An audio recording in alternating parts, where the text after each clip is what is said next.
Kan kalau misalkan dibilang jangan nengok kiri ya, kita akan secara refleks nengok di kiri tuh kayak kaca, tapi ada cewek rambutnya panjang baju putih, dia tuh jalannya kayak set gitu loh. Hai guys, Welcome to the Happy Belly.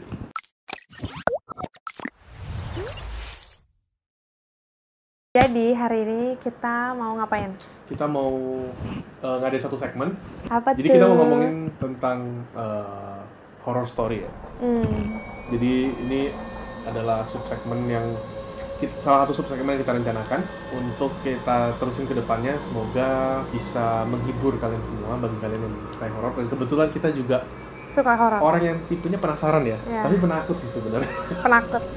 Jadi di episode pertama ini di subsegmen horror story kita mau menceritakan tentang pengalaman dari Melta sih lebih tepatnya. Enggak, Western juga ada. Karena saya juga nggak terlalu punya Banyak. pengalaman yang asik gitu. Jadi nanti mungkin fokusnya ke Melta aja. Iya. Karena Western udah pernah dengerin ceritanya, nanti dia juga bakal nambah-nambahin kalau ada yang lupa-lupa gitu. Terus mungkin kita juga ada beberapa cerita yang kita pernah dengar, nanti mungkin kita bisa ceritain juga, nggak cuma cerita kita doang ya. Iya. Oke, dari kamu gimana? Cerita pertama yang ingin kamu ceritakan dari pengalaman hidup kamu yang menyeramkan itu kira-kira seperti apa? Enggak sih, sebenarnya kejadiannya waktu sekolah zaman SMA kali ya. Oh intinya kalau aku sih ngerasa setiap apapun yang terjadi horor di diri aku pasti aku habis sompral. Sompral tuh dalam kata lain ngomongnya sembarangan, ngasal jeplos lah gitu. Jadi waktu SMA kelas 2 atau kelas 3 gitu. Biasa kan ya kalau cewek-cewek itu suka banget ke toilet bareng-bareng. Ya. Nah udah gitu ada satu teman aku itu ke toilet, terus aku tawarin dong, anggaplah manggilnya si Neng gitu ya, Neng, gua temenin ya. Terus dia bilang, oh ya udah ayo gitu. Terus ya udah kita ke toilet, dia ke toilet, kalau gue ngaca, cuman ngaca doang. Dulu rambutnya panjang, poninya juga rada panjang. Teman kamu ngaca juga nggak? Enggak, dia langsung masuk ke toilet, karena dia emang mau pipis kan. Kalau aku kan cuma mau nemenin aja, daripada di kelas males gitu kan. Oke, terus ya udah ngaca, kacanya tuh kaca yang gede gitu. Terus kalau sekolah gitu kan toiletnya satu gitu ya. Kaca, terus kacanya tuh ngadep ke pintu masuk toilet. Nah, jadi ngaca. Nah, si teman aku tuh toiletnya sebelah kaca. Nah, ngaca gitu. Dia biasa ngaca, terus kan rambut panjang. Aku iseng, aku kedepanin semua rambutnya, dikedepan-kedepanin gitu kan. Mau ngagetin temen kamu ceritanya? Iya, terus kan maksudnya kita bisa mengira kan kapan dia akan selesai dengan dari suara air dan lain-lain kan. Kira-kira dia mau selesai, aku tungguin di depan pintu sambil rada nunduk gitu loh, terus rambut dipanjang. Ya. Miska ya? Ya, rambut panjang gitu, terus aku tunggu gini. Pas dia buka pintu, dia kaget dong. Aduh lu teh, kata dia gitu kan ya. Aku ketawa-ketawa, hahaha gitu kan ya, kayak bahagia banget gitu. Tidak tahu apa yang akan menanti di depan. Terus setelah ketawa-ketawa gitu kan dia cuci tangan, ada kaca dong, ya udah ngaca lagi sambil beresin rambut yang tadi. Dia tuh dia bilang, gila lu jangan gitulah, takut tahu, ntar kalau beneran ada gimana. Terus kata gue, ya udah kalau emang beneran ada mah datang aja ke rumah, kan deket sama rumah. Nantangin ya? Gila kayak sompral banget sih. Nah udah gitu, ya udah datang aja ke rumah, kan deket. Nanti kalau udah datang ke rumah, gue kasih tahu alamat lu. Gue kan tahu alamat lu. Gue sebutin tuh alamat dia. Kayaknya gue udah sebut gini deh. Oh ya udah kalau emang ada datang aja ke rumah. Gue sebut tuh alamat rumah gue kayaknya. Ih, bego banget emang. Aduh. Nanti kalau udah datang, nanti gue kasih tahu lagi alamat lu. Gue juga sebut lagi tuh alamat dia. Apa gue kasih nomor telepon deh, takutnya nyasar gitu kan. Udah dong. Ih gila lu, udah deh jangan aneh-aneh, jangan ngomong aneh-aneh, jangan macem-macem, katanya tuh gitu. Ya udah, balik dong ke kelas. Ya udah belajar biasa lah, sampai pulang belajar biasa. Terus pas nyampe rumah tidur dong malam. Jadi posisi tempat tidur di sini tuh sakral. Jadi saklar lampu. Jadi misalnya tidur di sini nih, posisinya begini. Di sini saklar lampu nih di atas lah pokoknya. Di pinggir situ pintu. Nah di pinggir ranjang sisi sini jendela. Nah dulu tuh Bogor tuh adem banget. Jadi ranjang kamu tuh nempel ke jendela? Nempel ke tembok, ya, jendela. Okay. Terus ada hordeng juga. Terus hordengnya tuh ditutup. Tapi posisinya jendelanya itu kan ada jeruji kan. Teralis. Nah si jendelanya dibuka biar adem. Jadi nggak pakai AC kita. Jadi anginnya masuk. Jadi kan kalau anginnya gede, tuh hordeng sampai terbang lah ya. Nah dalam satu malam tuh udah tidur tuh. Di malamnya kalau nggak salah ya. Malam itu juga? Kayaknya iya deh, di malam itu juga deh. Cepet ya? Iya, cepet banget karmanya ya, nggak boleh aneh-aneh. Tidur tuh, udah tidur, mimpi. Di dalam mimpi tuh gini, katanya nih. Kan kalau misalkan dibilang jangan nengok kiri ya, kita akan secara refleks nengok ada apa sih gitu. Dalam mimpi? Ya, jadi dalam mimpi tuh kayak di wihara gitu. Lagi dalam keadaan sujud mau doa anjali, terus ada orang bilang jangan nengok kiri. Kita kan kalau dibilang jangan kita kan malah nengok dong, malah bandel. Banyak gaya deh emang udah. Nengok dong ke kiri. Di kiri tuh kayak kaca, tapi ada cewek rambutnya panjang, baju putih. Dia tuh jalannya kayak set gitu loh, bukan jalan yang kelihatan tap gitu loh, yang benar-benar set gitu kan. Ngawang ya, melayang. Iya. Takut dong, kaget langsung bangun. Pas bangun buka mata, di depan gue ada kayak muka cewek gitu loh, ada rambutnya gitu. Tapi di situ nggak tahu itu tuh masih mimpi di dalam mimpi atau mimpi. Jadi nggak tahu di muka si cewek itu beneran real gue lihat atau masih di mimpi gitu loh. Mimpi dalam mimpi nanti baru bisa kebangun lagi. Iya, nggak tahu beneran ada dia, nggak tahu beneran. Pokoknya pas sadar ada dia, merem lagi dong, nggak mungkin diplototin balik gitu kan, merem lagi. Itu yang kamu lihat tuh seperti apa deskripsinya? Pokoknya deket banget lah, jadi nggak terlalu jelas juga soalnya langsung merem lagi. Pokoknya tahu depan muka gue aja. Iya gelap sih, kan lampu memang mati kan kalau tidur. Cuman emang ada cewek lah di depan. Cuman mukanya hancur atau apa, gue nggak bisa terlalu deskripsiin juga. Karena emang gelap juga kan posisinya, terus kayak baru buka mata langsung merem lagi karena ada something di depan muka gitu, dan gue tahu itu muka orang juga gitu loh. Tapi kalau kayak ada rambut, kalau dia melayang gitu mungkin ada rambut gak kena, enggak sih, nggak ngerasain kayak gitu. Cuman gue tahu ada something di depan muka gitu. Udah gitu merem lagi dong. Pas merem yang berikutnya itu baru sadar, baru tuh pelan-pelan nyariin handphone. Mana handphone? Udah megang handphone nih, pegangnya. Terus karena masih takut mau teriak, nggak bisa teriak. Kayaknya nggak nyari handphone dulu deh, kayaknya mau teriak dulu deh, panggil papa atau mama dulu deh. Soalnya sebenarnya kamarnya tuh deket banget, orang cuma di kamar, ya seberang-seberangan doang. Jadi benar-benar kayak mau manggil pak gitu tuh nggak bisa, benar-benar nggak keluar gitu loh. Terus sebenarnya kalau mau nyalain lampu kan tinggal bangun dikit begitu doang. Kan. Atau mau lari ke pintu juga dekat banget, cuman 2 langkah paling dari tempat tidur gitu kan. Terus anginnya tuh beras banget, anginnya tuh kenceng banget, sampai hordengnya tuh kayak terbang-terbang gitu loh. Cuman masih gak berani buka mata, masih kayak susah gitu loh, susah gerak lah. Mungkin kalau kata orang ketindihan ya, cuman gue juga nggak tahu itu ketindihan atau nggak. Yang pasti emang nggak bisa teriak dan nggak bisa gerak, jadi kayak. Tapi bisa napas? Nafas bisa sih. Terus pelan-pelan kayak kan kalau kan karena gue agama Buddha jadi tahu ada baca doa lah ya. Gue inget-inget parita apa yang gue hafal. Satu-satunya parita yang hafal itu cuman Tisarana yang gampang. Buddha Sarana Gacchami, Dhamma Sarana Gacchami, Sangha Sarana Gacchami, dan diulang gitu kan. Pokoknya udah rada tenang, baca parita itu terus-terusan, baru tuh bisa sambil cari handphone. Nah, di situ baru cari berarti handphone. Berarti udah bisa gerak? Iya, baca itu beberapa kali, hampir kayaknya tenang juga, rada tenang gitu. Tapi tetap nggak buka mata sama sekali sampai pagi, karena takut banget masih ada di situ gitu loh. Sosok cewek itu entah di pojok bagian mana, nggak mau tahu, pokoknya nggak mau buka mata. Cari handphone dong, pokoknya udah megang handphone, setidaknya ada cahaya deh gitu kan. Tapi sambil merem, nggak nyalain, nggak buka mata, nggak nyalain handphone, nggak, tapi sambil baca parita dalam hati, megang handphone, tapi nggak bangun juga karena udah kepalang takut lah ya, sampai akhirnya ketiduran. Ya udah, pas udah ketiduran besoknya sekolah, dia udah minta maaf, Neng, sorry ya kemarin gue bercandain elu, gue nggak akan begitu lagi deh, janji.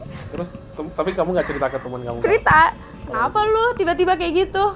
Iya, jadi kemarin gue tuh gini mimpi begini. Nah kan lu jangan macem-macem. Iya udah jangan dibahas deh, pokoknya takut sompral lagi kalau dibahas. Udah deh jangan dibahas deh, udah pokoknya intinya gue tahu gue nggak akan kayak gitu lagi gitu. So ada cerita kedua dengan kesompralan yang bodoh juga. Bentar, kita ngebahas yang pertama dulu. Oke. Jadi pada saat yang kamu buka mata, jadi pertama itu yang kamu bilang lagi di Viara itu kamu tahu itu mimpi ya? Iya, karena langsung bangun kan. Tapi pas ya jadi dari yang di Viara itu ngeliat ke kiri ada kaca, itu masih mimpi tuh. Yang ada Iya, itu mimpi, yakin banget mimpi karena gue di tempat tidur. Tapi ya, dia mimpi. makin deket ya? Enggak, dia cuman kayak lewat di pinggir aja, jalan ke sebelah sana. Cuman pas gue buka mata, dia ada di depan muka gue. Cuman nggak bisa dibilang makhluk yang sama atau enggak main di mimpi ya, karena tapi yang pasti ada muka di depan muka gue, pasti cewek. Jadi karena kamu yang pasti mimpi udah ngeliat itu udah keburu shock pas buka mata, jadi ya mungkin ya secara logis ya. Ya kalau kita menyangkal ya. Ya tapi kan kalau lu bangun tidur jam 3 pagi bangun tidur juga kan lu juga nggak mikir aneh-aneh kali, langsung sadar kali. Iya. Tapi itu tuh benar-benar kayak ada something di atas dan gue nggak bisa gerak, nggak bisa teriak, nggak bisa apa. Iya. Tapi nggak ngerasa ngap gitu nggak ya, cuman kayak nggak bisa keluarnya gitu kayak padahal tinggal. Tapi nggak bisa. Terus dari yang kamu ngeliat muka itu sampai yang kamu nyari handphone sama buka lampu itu lama. Tuh dalam. Nggak buka lampu. Oh, maksudnya ngeraba nyari handphone itu apa ya namanya? Bukan kayak ketidur kebangun lagi nggak kan? Enggak. Karena jadi itu kayak dalam satu. Iya, karena pas nggak bisa bangun itu, gue udah otak tetap bisa mikir. Tuh, aduh kok nggak bisa gitu ya, kayak aduh gue mau ngomong mama apa gue. Nggak sadar sih ya, nggak sadar ya. Nggak tahu cepet, nggak tahu lama karena itu kejadian udah lama banget juga ya. Pokoknya intinya sempet nggak bisa teriak, nggak bisa gerak mau nyalain lampu atau lari itu nggak bisa. Sampai akhirnya mikir, oke, gue inget parita apa untuk baca doa. Oke, cuma satu parita, oke kita baca. Diulang sampai akhirnya udah rada tenang mungkin. Tapi nggak ada pemikiran untuk pergi juga. Udahlah cari handphone aja, karena gue nggak berani buka mata itu loh. Karena kan kalau lu pergi lu harus buka mata kan. Berarti kamu ngeraba. Masih.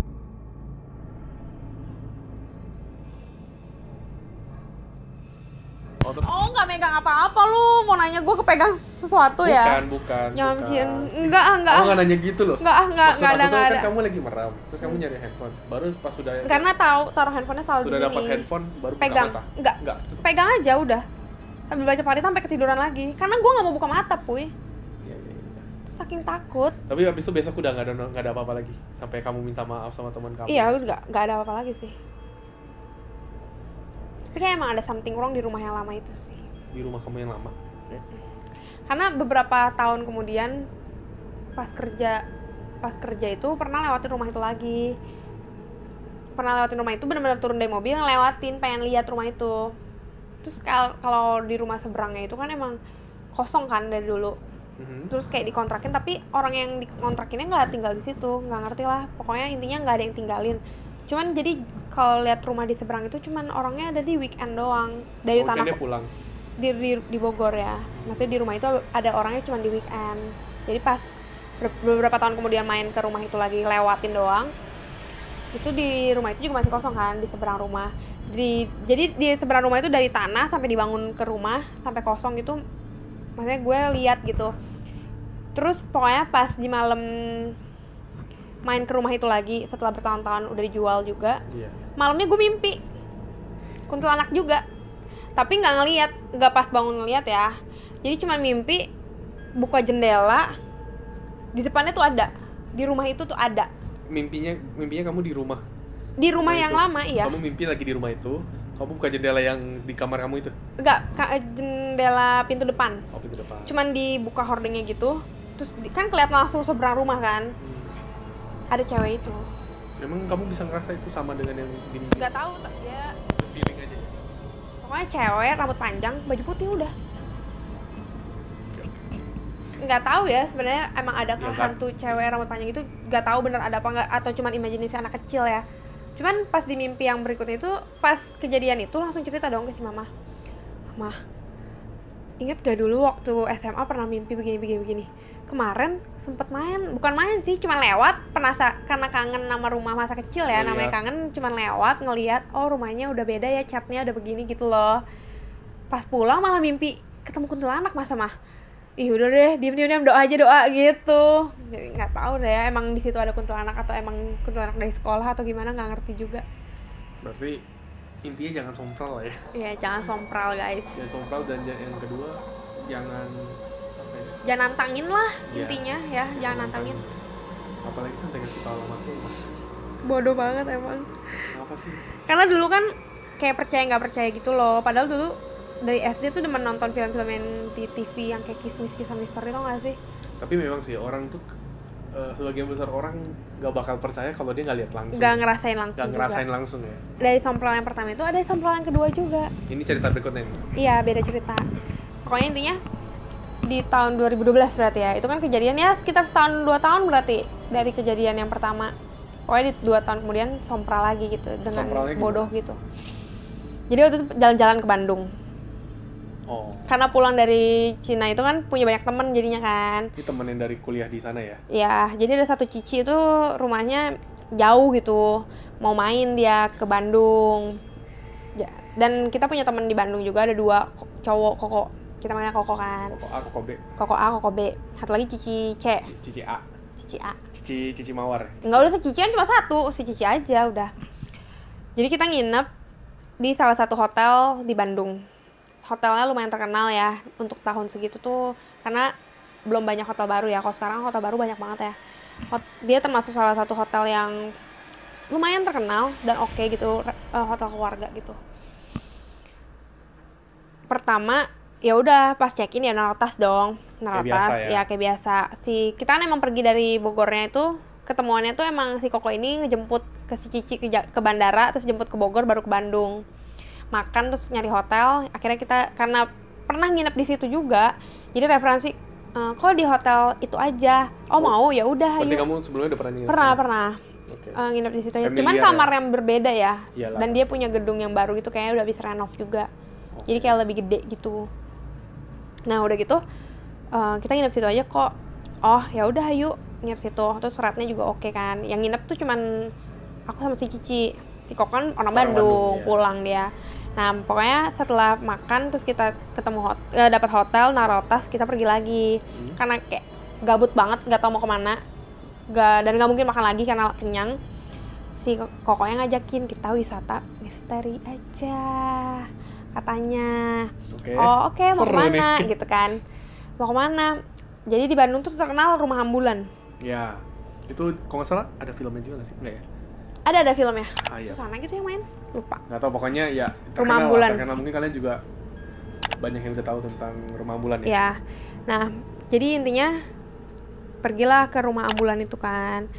Pokoknya duduk di mobilnya itu si Koko A, Koko B, si Cici, aku di belakang kemudi, di belakang yang bangku supir. Iya. Jadi posisinya rumahnya di sebelah kanan, seberang. Jadi pokoknya intinya pas di rumah ambulan itu gue ngerasa gue takut. Jadi gue nggak mau ngeliat. Jadi gue nggak nengok sedikit. Cuman tahu itu ada ambulan, ada rumah gelap. Tapi gue nggak yang ngeliatin lama. Dan sempat berpikir aneh itu enggak. Jadi sempat itu udah. Tapi nggak mau ngeliat itu karena berhentinya lumayan lama. Ya ini rumah ambulan. Katanya tuh kalau rumah ambulannya itu kalau dibawa pergi, dia akan balik lagi sendiri. Entah di luar itu. Sebentar, berarti lagi jalan, ini rumah ambulan, berhenti depan rumah ambulan. Berhenti baru si Kokonya jelasin. Iya. Oke. Apa sambil jalan lupa, pokoknya dia si Koko jelasin. Pokoknya sempat berhenti sebentar tuh, lihat dulu kayak gitu. Tour guide ya. Iya, lihat dulu tuh gitu. Itu tuh rumah ambulan. Jadi katanya mah begini gitu. Oh, oke. Karena gue ngerasa gue takut dan gue takut juga gue ngomong sompral dan kayaknya udah pernah nonton filmnya juga. Jadi nggak mau lihat deh, kayaknya hati tuh kayak nggak, takut aja gitu. Nah, jalanlah ke persinggahan kedua, panti asuhan. Kita berhenti tuh persis di depan panti asuhan. Si Kokonya bilang gini, lihat deh tuh ke lantai 2. Lihat dong, jendelanya nggak ditutup ya, kata dia gitu. Iya, kenapa nggak ditutup? Katanya pernah ada orang, anak kecil nyangkut di situ kepalanya. Jadi mau gimana pun tuh jendela ditutup, kebuka lagi. Terus kan saya berpikiran logis ya kebetulan ya. Kayaknya nggak mungkin nggak bisa ditutup gitu. Oh, terus kata kokonya kalau misalnya ada orang yang bisa lihat mah katanya kepalanya masih ada. Terus kalau gue ngerasa kayak asa nggak mungkin gitu. Jadi ngomongnya sompral. Gue bilang dong, masa sih itu trik marketing panti asuhan kali ya?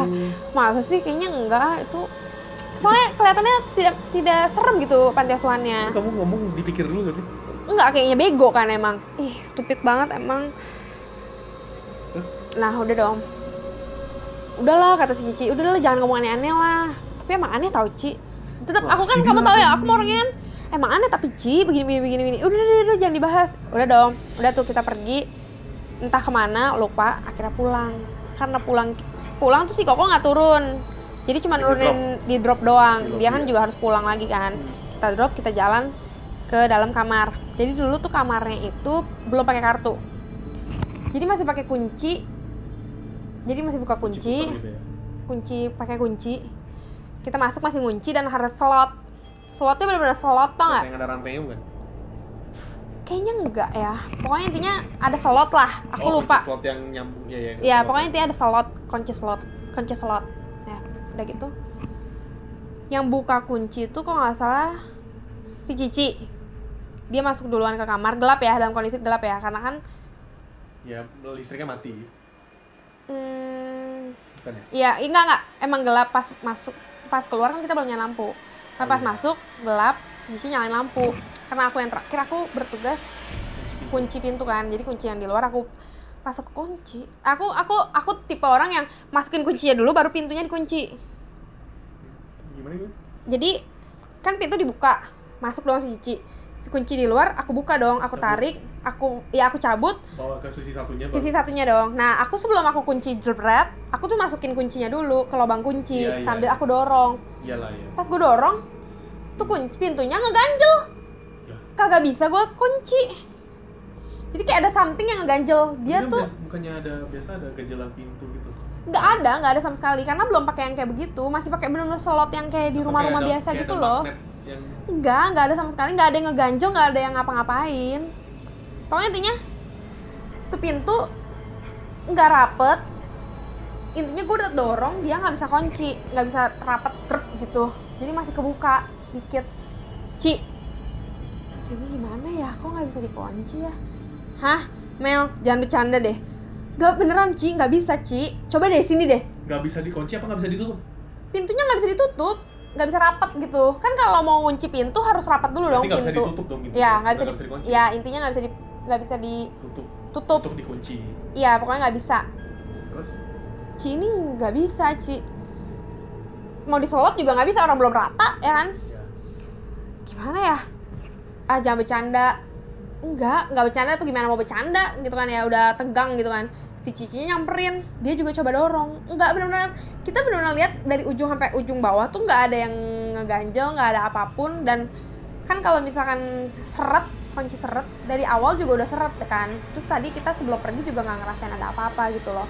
Cuman ini tuh benar-benar nggak bisa, kayak ada ngeganjel aja gitu. Ci gimana? Jadi kita ribut-ribut sendiri. Gimana dong Ci begini nih? Tiba-tiba. Berarti posisinya masih susah. Iya. Pokoknya lagi heboh gitu. Lu gimana gitu kan. Tiba-tiba dari belakang ada suara Shh! Cowok gede banget di belakang persis. Sekarang logikanya kalau emang ada suara Shh! Itu nggak mungkin di belakang kita, di depan. Sebenarnya lucunya tuh di kamarnya itu, kita ini kamar, di sini pintu yang kita nggak bisa kekunci. Di sini tuh ada pintu lagi ke kolam renang kalau nggak salah. Kayak pintu ke balkon gitu, ke beranda ya. Gak ngerti, pokoknya pas pagi-pagi kita buka tuh pintu, dia tuh udah naik tangga, terus nggak berapa lama kayak kolam renang gitu loh. Jadi tuh pintu dikunci. Logikanya lagi, kalau emang ada Shh! Dari pintu situ, itu kan jauh ya, nggak mungkin terdengar sekenceng dan sedekat itu. Pokoknya tiba-tiba pas dia Shh! Pintunya langsung jebret. Kan kita emang lagi posisi kita dorong kan. Ci gak bisa jebret. Kita langsung hadap-hadapan kayak Cici denger kunci pintu langsung. Gimana dong Ci, kita mau pindah kamar apa gimana? Mau nelfon si Koko suruh anterin pindah kamar atau gimana? Pokoknya intinya gitulah. Pokoknya intinya kita memutuskan untuk nggak pindah kamar. Maksudnya udah, kita juga cuma 1 hari kan di situ, dan itu udah malam banget, nggak enak nyuruh. Berapa itu? Jam 11-an ada deh. Makanya nggak enak untuk nyuruh si Koko balik lagi pindah hotel, dan kita harus cari hotel, dan kayaknya hotelnya tuh kita udah sebelumnya ke beberapa hotel dan penuh. Cuma terus baru bayar untuk 1 malam. Akhirnya ya udah tidur. Dia nelpon pacarnya. Si kan dia orang Jawa gitu, dia ngomong pakai bahasa Jawa, gue nggak ngerti. Gue telepon mak gue, karena waktu jomblo ya saya ya Pak. Saya nelfon mama gimana, ya udah dengerin Tapeco aja lah. Ya udah akhirnya pakai headset dengerin Tapeco sampai tidur. Karena sebelum pergi kayak udah mandi, jadi kayak nggak mandi lagi deh. Saking takutnya juga kayak nggak mandi lagi. Besok paginya kita mandi barengan. Cici dulu, gue di tempat wastafel. Pas gue mandi, si Cici di wastafel. Jadi saling nunggu di satu kamar mandi itu. Saking takutnya.